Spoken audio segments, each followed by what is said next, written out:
Bismillahirrahmanirrahim. Assalamualaikum warahmatullahi wabarakatuh. Perkenalkan, nama saya Futihat. Saya dari kelas Ekonomi Syariah B. Saya membuat video ini untuk memenuhi tugas UTS online saya, mata kuliah Manajemen Perbankan yang diajar oleh Ibu Yani Agus Priyani, di mana di dalamnya membahas mengenai bank.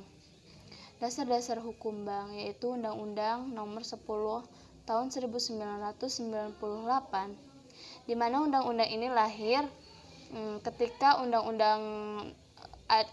adanya perubahan Undang-Undang Nomor 7 Tahun 1992, dan isi dari undang-undang ini adalah mengenai pengertian bank.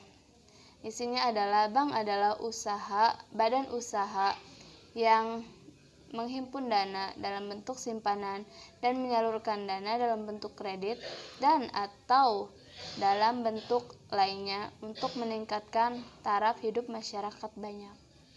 Lalu kegiatan dari bank tersendiri adalah ada 3. Yang pertama menghimpun dana, yang kedua menyalurkan dana, yang ketiga memberikan jasa-jasa lalu lintas pembayaran lainnya.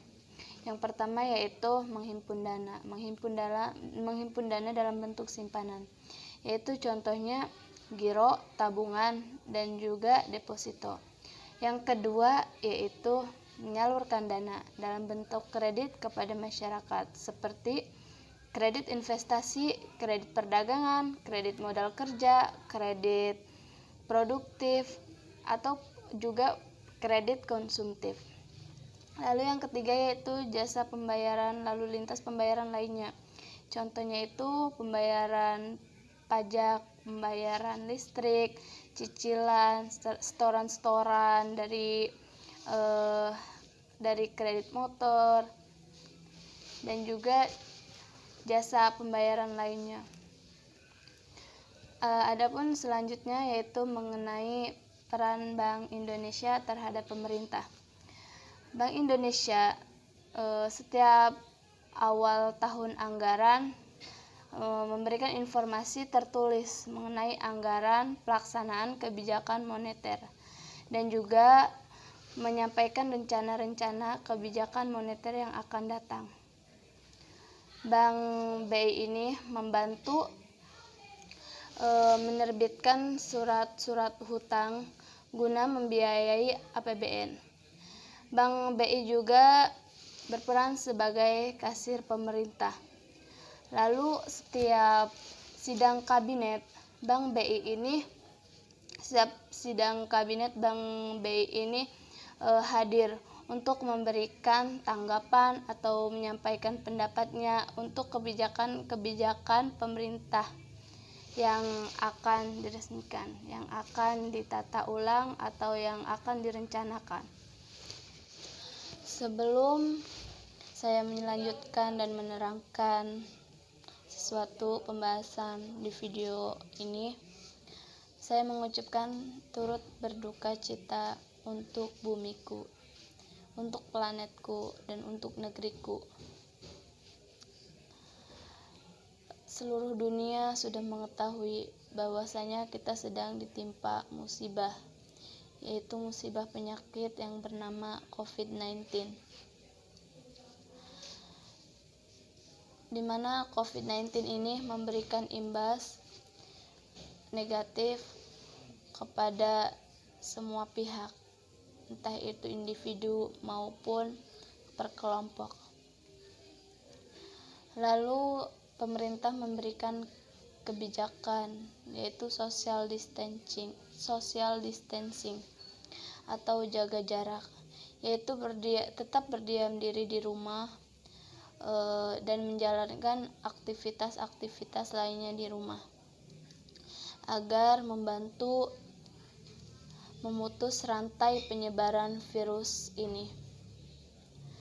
Lalu efek perbankan akibat COVID-19 ini, yaitu efeknya ini adalah perusahaan-perusahaan kecil maupun besar, UMKM, travel, perhotelan lainnya menurun tingkat pendapatannya, di mana yang setiap bulannya atau setiap harinya mendapatkan pendapatan yang banyak yang tetap sekarang menurun karena adanya COVID-19 ini. Hal ini berimbas juga kepada perbankan, di mana para nasabah ini kesulitan dalam menyetor angsuran kredit dari bank. Sedangkan pemerintah membuat kebijakan yaitu meringankan angsuran, di mana pemerintah ini meliburkan 1 tahun angsuran kredit yang memberikan imbas kepada memutarnya arus dana bank. Ketika nasabah tidak menyetor dana atau menyetor angsuran, maka dana yang dihimpun lalu disalurkan oleh bank ini semakin sulit untuk diputar kembali karena memang tidak ada. Lalu ketika terjadi begini, maka bank juga akan berakibat negatif ya terhadap keuangannya, karena memang omset pendapatan bank itu ya dari angsuran itu, setoran itu. Lalu kalau angsuran setornya itu misalkan diberhentikan atau diberlakukan keringanan, maka perbankan ini akan rugi karena tidak adanya angsuran yang akan dijadikan kredit kembali bagi para kreditur lainnya. Akibat dari kebijakan pemerintah ini yang meliburkan 1 tahun bebas bayar angsuran ini membuat lembaga bukan bank terkena dampaknya, antara lain laba menurun, lalu skema pembayaran juga akan di reschedule, ditata ulang sampai waktu 1 tahun tersebut, dan terjadi penumpukan kredit pengusaha dan terjadi penumpukan kredit penangguhan yang akan dikategorikan gagal bayar. Lalu gimana untuk menanganinya? Yaitu yang pertama itu bagaimana bank ini menanggulanginya? Yang pertama itu ya berdasarkan pidato Pak Presiden Jokowi yang memberikan keringanan pelaku usaha mengenai angsuran kredit. Manajemen ini harus menunggu arahan dari OJK untuk membuat langkah-langkah selanjutnya. Lalu yang kedua itu agar setiap cabang atau unit perusahaan lebih intens berkomunikasi dengan si banknya itu. Lalu bank juga harus interaktif kepada debitur dan juga menekan bahwa kewajiban untuk dibayar itu harus dibayarkan tepat waktu. Lalu yang ketiga yaitu apabila ada debitur yang meminta keringanan, yang meminta kesempatan untuk tidak membayar angsuran di waktu tertentu, maka pihak bank harus memilih dengan selektif. Jadi mereview terlebih dahulu mana yang akan diberikan kesempatan untuk diberikan keringanan. Ya, mungkin cukup itu saja penjelasan dari saya.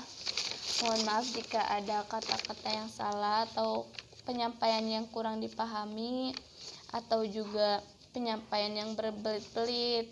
Sekiranya mohon dimaafkan. Saya Futihat, saya undur diri. Akhirul kalam, wassalamualaikum warahmatullahi wabarakatuh.